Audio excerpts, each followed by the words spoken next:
Hello guys, welcome back to our YouTube channel. Friends, आज के इस वीडियो में हम आपके लिए लेके आए हैं फिजिकल पॉलिसी पार्ट 2। इससे पहले जो हमारा पार्ट 1 था वो ऑलरेडी रिलीज हो चुका है। उसका लिंक आपको डिस्क्रिप्शन बॉक्स में है, वहाँ पे जाके विजिट करके उसको ज़रूर देखें अगर आपने अभी तक वो पार्ट नहीं देखा है, क्योंकि इसको देखने से पहले वो आपको देखना पड़ेगा। तो कोई बात नहीं, उसमें हमने बेसिक ही इन्फॉर्मेशन डिस्कशन की है, तो उसको बाद में देख लेना। पहले आप इसको देख लो, इसमें आज हम क्या क्या डिस्कशन करने वाले हैं। फिलहाल तो आप देख ही लो, क्योंकि इसमें फिजिकल का पूरा हमने दिया और बजट के बारे में थोड़ा बहुत डिस्कशन की है। तो गाइस, वीडियो को लाइक ज़रूर करना, शेयर करना, कमेंट करके ज़रूर बताना वीडियो कैसी लगी। और चैनल को सब्सक्राइब कर लें अगर अभी तक आपने हमारा चैनल सब्सक्राइब नहीं किया। डिफरेंट प्लेटफॉर्म को ज्वाइन कर सकते हो, लिंक आपको डिस्क्रिप्शन बॉक्स में प्रोवाइडेड है, तो विजिट करके हर एक को ज्वाइन कर सकते हो। टेलीग्राम को, इंस्टाग्राम को और फेसबुक ग्रुप को भी ज्वाइन कर सकते हो। पर्सनली मैसेज करने के लिए इंस्टाग्राम और फेसबुक आपको आईडी डिस्क्रिप्शन बॉक्स में प्रोवाइडेड है। तो चलिए स्टार्ट करते हैं आज का लेक्चर, जल्दी से इसको कंप्लीट करते हैं और आज हमारा ये कंप्लीट हो ही जाएगा। उसके बाद हम फिजिकल पॉलिसी का जो नेक्स्ट लेक्चर होगा उसमें हम एमसीक्यूज डिस्कशन करेंगे। फाइनेंस अकाउंट असिस्टेंट के लिए, सब इंस्पेक्टर के लिए, आपको पता ही है ये सिलेबस थोड़ा बहुत इनका ये टॉपिक था, सेम था। मॉनेटरी पॉलिसी के बारे में हमने डिस्कशन नहीं करेंगे और उसके एमसीक्यूज ज़रूर लाएंगे। और थोड़ी बहुत अगर डिस्कशन करनी पड़ी तो कमेंट के थ्रू आप मुझे बता देना कि हम उसकी डिस्कशन कर लेंगे। बाकी इन्फ्लेशन की हम ट्राई करेंगे। नेक्स्ट लेक्चर हमारा इन्फ्लेशन पे हो, सब इंस्पेक्टर की पोस्ट के लिए। इन्फ्लेशन तो फाइनेंस अकाउंटेंट के लिए नहीं है, बट उसको एक ही वीडियो में हम कवर अप करने की कोशिश करेंगे। तो क्योंकि आपको सिलेबस में आपको वो टॉपिक है, तो इसलिए आपको ये पढ़ना पड़ेगा। फिजिकल पॉलिसी भी आपका इंडियन इकॉनमी में ही आता है। दोस्तों, कल तक हमने बेसिक फिजिकल की बात की थी, आज हम पढ़ेंगे टाइप्स ऑफ गवर्नमेंट फंड्स। अब गवर्नमेंट के फंड्स भी होते हैं। सर, आपने बोला था कि गवर्नमेंट हमसे टैक्स लेती है। जी बिल्कुल लेती है। तो वो जाता कहाँ पे टैक्स? बस आज उन्हीं की बात करेंगे हम। एक तो होता है आपका कंसोलिडेटेड फंड्स, एक होता है आपका कॉन्टीजेंसी फंड, एक होता है पब्लिक अकाउंट्स। ठीक है, ये आपके 3 फंड्स होते हैं, याद रखना, एग्जाम में आ सकता है। कंसोलिडेटेड फंड्स में क्या होता है इंडिया का? This fund is field by the direct and indirect taxes and non taxes. जितने भी direct tax, non tax, indirect tax होते हैं, सारा का सारा पैसा इसी फंड में इंक्लूड होता है। Returning of loans, interest of loans of the government. जो भी लोन्स रिटर्न्स होते हैं, इंटरेस्ट होता है उनका, पे करते हो लोग, वो सारा का सारा इसी में ऐड होता है। Government meets all the expenditure from this fund. Government जितना भी एक्सपेंडिचर करती है वो इसी फंड से लेके करती है। ठीक है, याद रखना।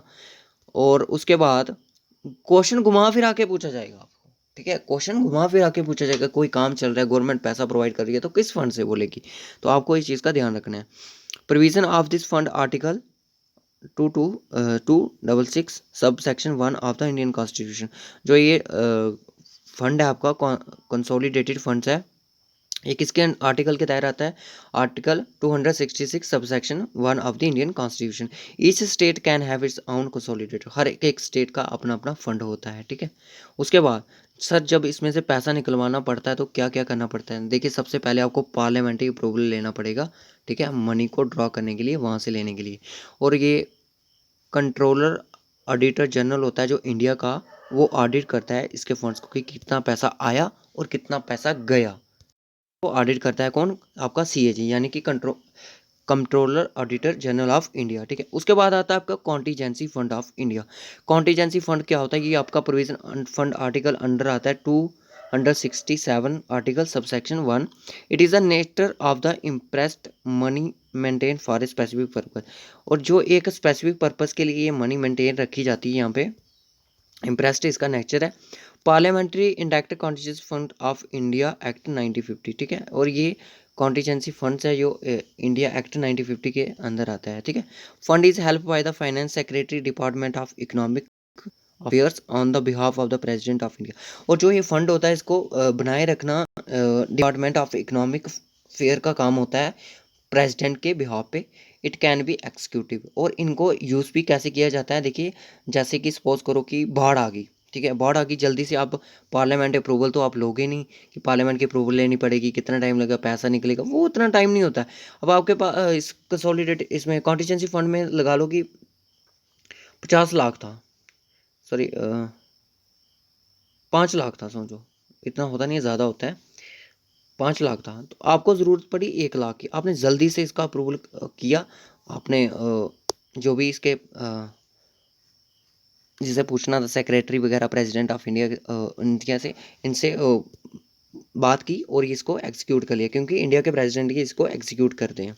तो उनसे लिया, बोला कि ऐसे ऐसे काम है, तो आपने दे दिया। बाद में आपको इसका बताना पड़ता है, no need for approval of parliament required after the expenditure, but ज़रूरत पड़ती है जो एक्सपेंडिचर का, भाई कहाँ पे पैसा खर्च किया, कहाँ पे कहाँ किया, और कंसोलिडेटेड फंड से ही पैसा कॉन्टीजेंसी फंड में जाता है, इतनी बात को याद रखना। कॉन्टीजेंसी फंड में जाता है, ठीक है।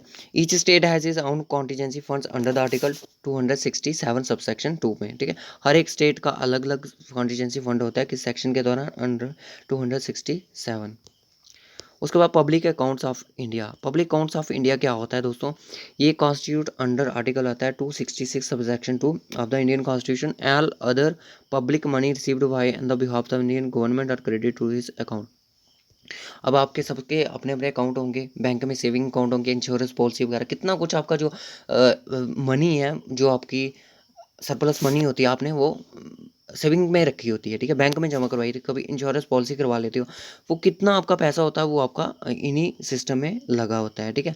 तो नेशनल सेविंग के लिए लगाया होता है, इन्वेस्टमेंट कर देते हो, कुछ प्रोविडेंट फंड के लिए होता है, तो इतने सारे में जो आप पैसा लगाते हो, तो बाद में आपको जब ज़रूरत पड़ती है आप ले भी आते हो, पर गवर्नमेंट को ये देना भी पड़ता है, ठीक है। पर ये इसी में आता है आपके पब्लिक अकाउंट्स ऑफ इंडिया में। भी ऑडिटिंग जो होती है वो सीएजी द्वारा की जाती है, उसके लिए भी पार्लियामेंट की आपको कोई अप्रूवल नहीं है, बैंक से पैसे निकलवा लें आपको कोई पार्लियामेंट का अप्रूवल नहीं चाहिए, यहाँ प्रेसिडेंट की जो एग्जीक्यूट चाहिए कि हमें पैसे चाहिए। अब बात आती है कि टाइप ऑफ फिजिकल पॉलिसी कितनी होती है, किस टाइप की होती है, मतलब कितने टाइप की होती है। 3 टाइप्स की होती हैं दोस्तों फिजिकल पॉलिसी।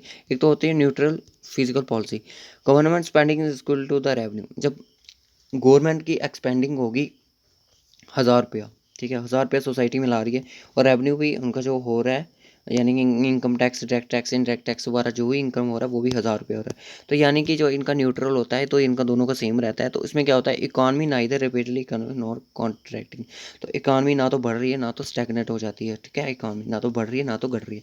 उसके बाद आता है expansionary physical policy. Expansionary physical policy में क्या होता है दोस्तों कि गवर्नमेंट जो होती है स्पेंड करती है greater than tax revenue. Government ज़्यादा पैसा लगा देती है, 1000 रुपया लगा दिया और रेवेन्यू कितना आया हमारा 500 रुपया, ठीक है, टैक्स से मिला हमें 500 और ज़्यादा पैसे वेस्ट कर दिए, वो इतना आया, तो माइनस में इनका सिस्टम चला जाता है गवर्नमेंट का एक्सपेंडिचर। काजेज रह सकते हैं इन्फ्लेशन आने के, इंक्रीज एम्प्लॉयमेंट इंक्रीज हो जाती है और डिमांड भी इंक्रीज हो जाती है, ठीक है।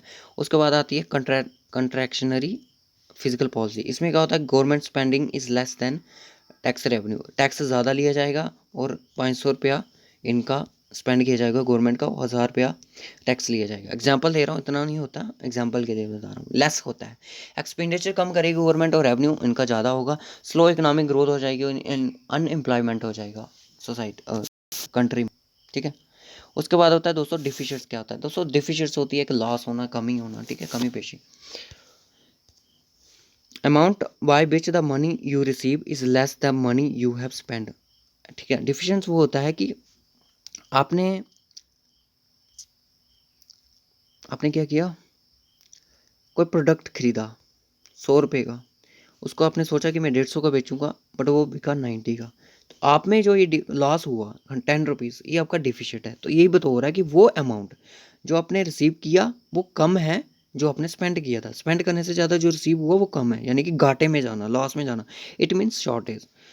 The gap between the revenue and expenditure is called deficit, यानी कि रेवेन्यू और एक्सपेंडिचर में जो गैप होता है वो उसको डिफिशिट बोलते हैं। रेवेन्यू यानी कि खर्चा, रेवेन्यू जो आपके पास आया 90 रुपीज़ और एक्सपेंडिचर कितना आया 100 रुपीज़ मैंने लगा दिया, और यही डिफिशिट्स इसका मतलब हो गया, ठीक है। अब टाइप ऑफ डिफिशिट्स होता है, सर रेवेन्यू डिफिशिट क्या होता है। देखिए रेवेन्यू में डिफिशिट्स वो होता है जो आपका the deficit only incorporates the current income, ठीक है, करंट इनकम को करंट एक्सपेंस, जो भी आपके करंट एक साल के अंदर करंट इनको ही बोलते हैं, ठीक है, याद रखना। एक साल के अंदर जो आपकी इनकम होगी, जो खर्चे होंगे, उनका जो गैप होगा, government reduce it's expenses and rise it's revenue raising the income deficient. Revenue deficient ये होता है कि दोस्तों कि गवर्नमेंट का जब रेवेन्यू डिफिशिएंट कैसे होता है, जब उनके एक्सपेंडिचर ज़्यादा हो जाते हैं और रेवेन्यू कम होता है, तो इसके लिए क्या करती है गवर्नमेंट हमारी, रिड्यूस करती है एक्सपेंसेस को, ठीक है, वो रेवेन्यू को रेज करने की कोशिश करती है, इनकम टैक्स को रेज करेगी, डिस इन्वेस्टमेंट कर देगी, ऑफ एसेट कर देगी। और डिस इन्वेस्टमेंट का मतलब होता है, मैंने आपको 50 बार बता दिया कि जब गवर्नमेंट अपने एसेट को सेल करती है। फॉर्मूला देख लीजिए, revenue deficiency equal to revenue expenditure minus revenue receipt. Revenue receipt यानी कि रेवेन्यू इनकम होती है जो करंट। फिजिकल डिफिशिएंस क्या होता है, टोटल रेवेन्यू यानी कि टोटल रेवेन्यू यानी कि दोनों अकाउंट का, ठीक है, कैपिटल का भी और रेवेन्यू अकाउंट का भी। उसके बाद टोटल एक्सपेंडिचर दोनों अकाउंट का। Physical deficiency rises when expenditure of government revenue, यानी कि फिजिकल डिफिशिएंस तब होगा जब गवर्नमेंट ज़्यादा एक्सपेंडिचर करेगी रेवेन्यू से, ठीक है, ये तब होगा। उसके बाद ग्रॉस फिजिकल डिफिशिएंट कैसे निकलेगी, यानी कि फिजिकल पूरा डिफिशिएंट किस तरह से निकलेगी, टोटल एक्सपेंडिचर जितना गवर्नमेंट ने खर्चा किया, रेवेन्यू जितना रिसीव्ड हुआ, और माइनस उसमें से वो भी करने हैं जो कि गवर्नमेंट ने बोरो किए थे, ठीक है, उस चीज़ को भी माइनस करना पड़ता है। उसके बाद आ गया physical deficient is the distinction between the government total expenditure and the total received which is exclude warring. ये फिजिकल डिफिशिएंट की बात कर रहे हैं, ठीक है। उसके बाद आता है प्राइमरी डिफिशिएंट। प्राइमरी डिफिशिएंट दोस्तों ये रहता है कि जब हमारा फिजिकल डिफिशिएंट्स करंट ईयर का होता है, यानी कि 1 साल का, interest paid by the government on the loans, जो भी इंटरेस्ट होता है उसको माइनस करोगे फिजिकल डिफिशिएंट से, उससे आपका प्राइमरी डिफिशिएंट्स आ जाएगा। तो आप ये क्वेश्चन आपको कहीं ना कहीं देखने को ज़रूर मिलेगा, तो इस चीज़ को आप निगलेक्ट बिल्कुल भी ना करें। उसके बाद आता है मोनेटाइज्ड डिफिशिएंट। मोनेटाइज्ड डिफिशिएंट क्या होता है कि plugged by the government through the borrowing from the RBI. It means the financing the deficiency by the printing more currency notes by the RBI. Monetise deficiency ये होता है कि जब government को बोरो करती है आरबीआई से पैसा, ठीक है, आरबीआई के पास शॉर्टेज आ जाती है पैसे की, उनको और ज़्यादा करेंसी बनानी पड़ती है, तो उनको ये होता है आपका monetise deficiency. Theory of physical federalism किसने दी थी, रिचार्ड मुस्करेव इन 1959 में दी थी, याद रखना, ठीक है। It define the division of federalism की बात कर रहे हैं, फिजिकल फेडरलिज्म की, ठीक है। Define the division of government functions and financial relationship between the different levels of the government. ये चीज़ हमने पढ़ ली, इसमें ये चीज़ बताता है, ठीक है।